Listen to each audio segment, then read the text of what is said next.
TV நேயர்களுக்கு வணக்கம். இன்றைய மதிய நேர பிரதான செய்திகள். முதலில் தலைப்புச் செய்திகள். சர்ச்சை ஏற்படுத்தியுள்ள அரசாங்கத்தின் திட்டம். வேலை நிறுத்த போராட்டங்களில் ஈடுபடுவோரை எச்சரிக்கும் அமைச்சர். வேலை நிறுத்த போராட்டங்களில் ஈடுபடுவோரை எச்சரிக்கும் அமைச்சர். திரப்பெனை பகுதியில் வேன் விபத்து, 10 பேர் வைத்தியசாலையில். யாழ் பிரபல முருகன் ஆலயத்திற்கு அருகில் வெடிக்காத எறிகணை.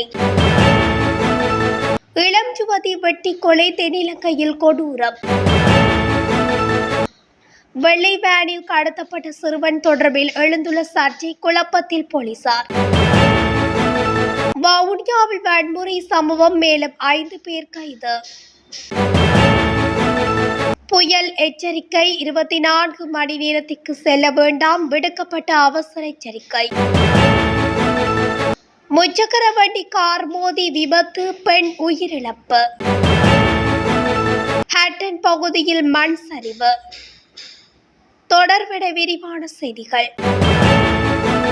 செயல்படாத சில உள்ளூராட்சி அமைப்புகளை சிறப்பு ஆணையர்களின் கீழ் ஒப்படைக்கும் அரசாங்க திட்டம் சர்ச்சை ஏற்படுத்தியுள்ளது. இதுபோன்ற நடவடிக்கைகள் நியாயமற்ற முறையில் செயல்படுத்தப்பட்டால் சட்ட நடவடிக்கை எடுக்கப்படும் என்று எதிர்க்கட்சிகள் அச்சுறுத்தியுள்ளன.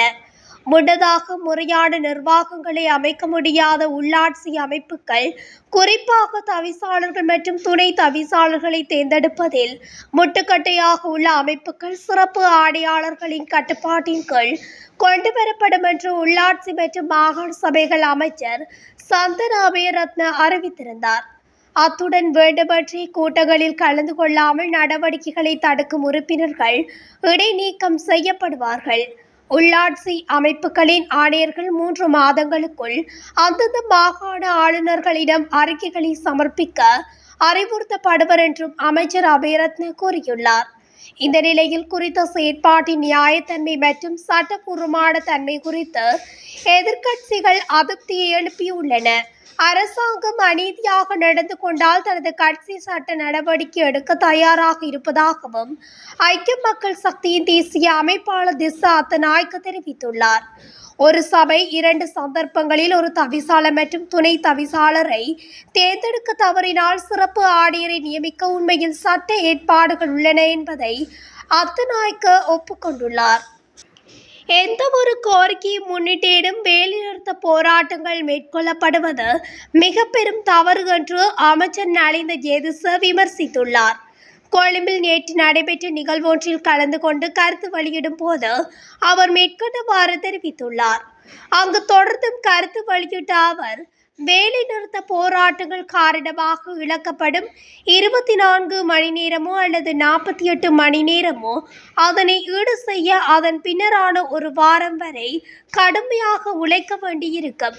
அதன் காரணமாக தொழிற்சங்க தலைவர்களுக்கு ஒன்றை சொல்லிக்கொள்ள விரும்புகின்றேன்.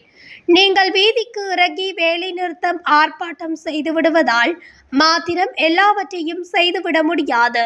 ஒரு சில விடயங்கள் தொடர்பில் நாங்கள் அதனை மேற்கொள்ள திரைசேரியுடன் கலந்துரையாடல்களை நடத்த வேண்டியிருக்கும்.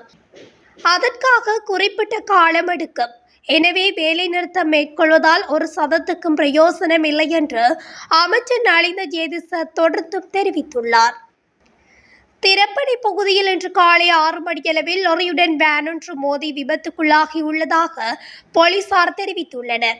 கெகிராவையிலிருந்து அனுராதபுரம் நோக்கி சென்ற வேனில் 13 பேர் பயணித்திருந்த நிலையில் 10 பேர் காயமடைந்துள்ளனர்.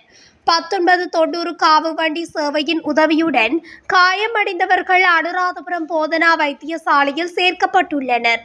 குறித்த விபத்து தொடர்பில் திரப்பனை போக்குவரத்து பிரிவு மேலதிக விசாரணைகளை மேற்கொண்டு வருகிறது. யாழ்ப்பாணம் வடமராட்சி கிழக்கு வத்ராயன் முருகன் கோவிலுக்கு அருகாமையில் நேற்றைய தினம் வெடிக்காத நிலையில் மண்ணில் புதைந்திருந்த எறிகணை ஒன்று கண்டுபிடிக்கப்பட்டுள்ளது. இந்த சம்பவம் தொடர்பாக மேலும் தெரிய வருவதாவது, குறித்த பகுதியில் வீடு ஒன்றினை நிர்மாணிப்பதற்காக அத்திவாரம் வெட்டி கொண்டிருந்த போது மண்ணில் புதைந்திருந்த நிலையில் எரிகணை ஒன்று கண்டுபிடிக்கப்பட்டுள்ளது.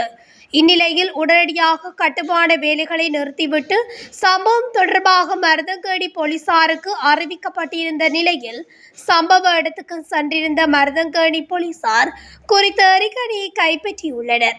இது யுத்த காலத்தில் ஏவப்பட்ட எரிகணையாக இருக்கலாம் எனவும் தெரிவிக்கப்படுகின்றது. இளம் யுவதி ஒருவர் வெட்டி படுகொலை செய்யப்பட்டுள்ளார். இந்த கொடூர சம்பவம் அம்பாந்தோட்டை கட்டுவனை பிரதேசத்தில் வெள்ளிக்கிழமை இரவு இடம்பெற்றுள்ளது. காணி தகராறில் உறவினர்களுக்கு இடையிலான வாழ்வெட்டு மோதலில் சிக்கிய மேற்படி யுவதி உயிரிழந்துள்ளார். தனியார் நிறுவனம் ஒன்றில் கடமையாற்றும் 22 வயது யுவதியே இவ்வாறு உயிரிழந்துள்ளார். சம்பவத்தில் படுகாயமடைந்த இளஞ்சுவதியும் அவரின் தந்தையும் சகோதரரும் வைத்தியசாலையில் அனுமதிக்கப்பட்டுள்ளனர். எனினும் சிகிச்சை பலனின்றி யுவதி உயிரிழந்துள்ளார். இது தொடர்பில் தீவிர விசாரணைகளை மேற்கொண்டு வரும் போலீசார் மேற்படி சம்பவம் குறித்து உயிரிழந்த யுவதியின் உறவினர்கள் 3 கைது செய்துள்ளனர். இரத்தினபுரி ககதுடுவ பகுதியில் 15 வயது சிறுவன் வெள்ளை வேனில் கடத்தப்பட்ட சம்பவம் சோடிக்கப்பட்ட கதை என போலீசார் சந்தேகம் வெளியிட்டுள்ளனர். போலீசாரிடம் சிறுவன் வழங்கிய வாக்குமூலத்தின் அடிப்படையில் அது புனையப்பட்ட கதையாக இருக்கலாம் என போலீஸ் அதிகாரிகள் குறிப்பிட்டுள்ளனர். கடந்த 16ஆம் தேதி மேலதிக வகுப்புகளில் கலந்து கொள்வதற்காக குறித்த சிறுவன் தனது சைக்கிளில் வீட்டை விட்டு வெளியேறியுள்ளார். சுமார் 100 மீட்டர் தூரம் சைக்கிளில் சென்ற பின்னர் அவரது சைக்கிளில் இருந்த சங்கிலி அறுந்து போனதாகவும் கூறப்படுகிறது. அதனை சரி செய்து சுமார் 700 மீட்டர் தூரம் சைக்கிளை ஓட்டிச் சென்ற போது ரப்பர் தோட்டத்திற்கு அருகில் ஒரு வெள்ளை வேனில் தான் கடத்தப்பட்டதாக சிறுவன் வாக்குமூலம் வழங்கியுள்ளார். சைக்கிளுடன் வேனில் தன்னை கடத்தி சென்றதாகவும் சிறிது தூரம் சென்ற பின்னர் ஒரு பெட்டி கடையை கடந்து வாகனம் நின்றவுடன் தான் அதில் இருந்து குதித்து தப்பிச் சென்றதாகவும் மாணவன் குறிப்பிட்டுள்ளார். எனினும் இந்த விடயம் சிறுவனால் பொய்யான வாக்குமூலம் வழங்கப்பட்டுள்ளதாகவும் போலீசார் சந்தேகம் வெளியிட்டுள்ளனர். இது தொடர்பில் போலீசார் தீவிர விசாரணைகளில் இறங்கியுள்ளதும் குறிப்பிடத்தக்கது. வவுனியா கூமாங்குளம் பகுதியில் இடம்பெற்ற வன்முறை சம்பவம் தொடர்பில் மேலும் 5 பேர் நேற்றைய தினம் கைது செய்யப்பட்டுள்ளதாக வவுனியா போலீசார் தெரிவித்துள்ளனர். கடந்த 11ஆம் தேதி வெள்ளிக்கிழமை இரவு வவுனியா கூமாங்குளம் பகுதியில் மோட்டார் சைக்கிளில் சென்ற நபர் வீதியில் விழுந்து மரணமடைந்திருந்தார்.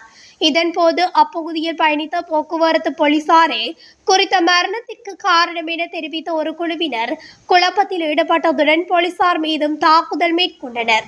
மரணம் தொடர்பில் விசாரணை செய்ய சென்ற போலீசார் மீது அந்த பகுதியில் குழுமியிருந்தவர்கள் தாக்குதல் நடத்தியதாகவும் அதில் 5 போலீசார் காயமடைந்ததுடன் போலீசாரின் 2 மோட்டார் சைக்கிள்கள் கப்ரக வாகனம் மற்றும் சேதமாக்கப்பட்டது. இந்த சம்பவத்தில் அரசு சொத்துக்களை சேதப்படுத்தியமை, மக்களை ஒன்று கூட்டியமை, போலீசாரின் கடமைக்கு இடையூறு ஏற்படுத்தியமை, இறப்புக்கு காரணமாக இருந்தமை உள்ளிட்ட பல்வேறு குற்றச்சாட்டுகளின் கீழ் 2 கடந்த திங்கட்கிழமை கைது செய்யப்பட்டனர். அதனைத் தொடர்ந்து போலீசார் முன்னெடுத்த விசாரணைகளை அடுத்து மேலும் 5 பேர் நேற்று கைது செய்யப்பட்டுள்ளனர். பலத்த காற்று மற்றும் கடல் கொந்தளிப்பு குறித்து வளிமண்டலவியல் திணைக்களம் எச்சரிக்கை விடுத்துள்ளது. இந்த பலத்த காற்று ஒரு சூறாவளி புயலாக மாற்ற முடியலாம் எனவும் மக்களுக்கு எச்சரிக்கை விடுக்கப்பட்டுள்ளது. வளிமண்டலவியல் திணைக்களத்தினால் இன்று வெளியிடப்பட்டுள்ள அறிக்கையிலே இந்த விடயம் தெரிவிக்கப்பட்டுள்ளது. அடுத்த 24 மணித்தியாலங்களுக்கு கடற்தொழில் நடவடிக்கைகளிலும் கடல் வழி போக்குவரத்திலும் ஈடுபட வேண்டாம் எனவும் கடற்தொழிலாளர்கள் அறிவுறுத்தப்படுகின்றனர். காற்றின் வேகம் மணிக்கு 60 தொடக்கம் 70 கிலோமீட்டர் வரை அதிகரித்து வீசக்கூடும் என வளிமண்டலவியல் திணைக்களம் எதிர்கூறியுள்ளது. புத்தளம் முதல் கொழும்பு, காலி மற்றும் ஹம்பாந்தோட்டை வழியாக பொத்துவில் வரையிலான கரையோரங்களில் கடற்தொழிலில் ஈடுபடும் கடற்தொழிலாளர்கள் மிகுந்த கவனமாக செயற்படுமாறு வளிமண்டலவியல் திணைக்களம் அறிவுறுத்தியுள்ளது. தென்மேற்கு பருவமழை வாய்ப்பு தீவிரமாக காணப்படுவதனால் மேற்கு சபரகமுவ, மத்திய, தெற்கு, வடமேற்கு மற்றும் வடமத்திய மாகாணங்களில் அவ்வப்போது மணிக்கு சுமார் 50 தொடக்கம் 60 கிலோமீட்டர் வேகத்தில் பலத்த காற்று வீசக்கூடும். புயல் காற்றாக மாறும் எனவும் மக்கள் அதனால் மிகுந்த எச்சரிக்கையாக இருக்குமாறும் கேட்டுக்கொள்ளப்பட்டுள்ளது. நாட்டின் பிற பகுதிகளில் அவ்வப்போது மணிக்கு சுமார் 30 தொடக்கம் 40 கிலோமீட்டர் வேகத்தில் பலத்த காற்றும் வீசக்கூடும் என்றும் அறிவிக்கப்பட்டுள்ளது. முச்சக்கர வண்டி கார் மோதி விபத்துக்குள்ளானதில் பெண் ஒருவர் உயிரிழந்துள்ளார். இந்த சம்பவம் கொழும்பில் இடம்பெற்றுள்ளது. இவ்விபத்தில் புலட் சிங்கள மில்லகந்த பிரதேசத்தைச் சேர்ந்த பிரியதர்சினி வயது 38 என்ற பெண் ஒருவரே உயிரிழந்துள்ளார். சம்பவம் குறித்து போலீசார் முழுமையாக விசாரணைகளை மேற்கொண்டு வருகின்றனர். உயிரிழந்த பெண்ணின் உடல் தற்போது புலட் சிங்கள மில்லகந்த பிரதேசத்தில் உள்ள அன்னாரது இல்லத்தில் மக்கள் அஞ்சலிக்காக வைக்கப்பட்டுள்ளதும் குறிப்பிடத்தக்கது.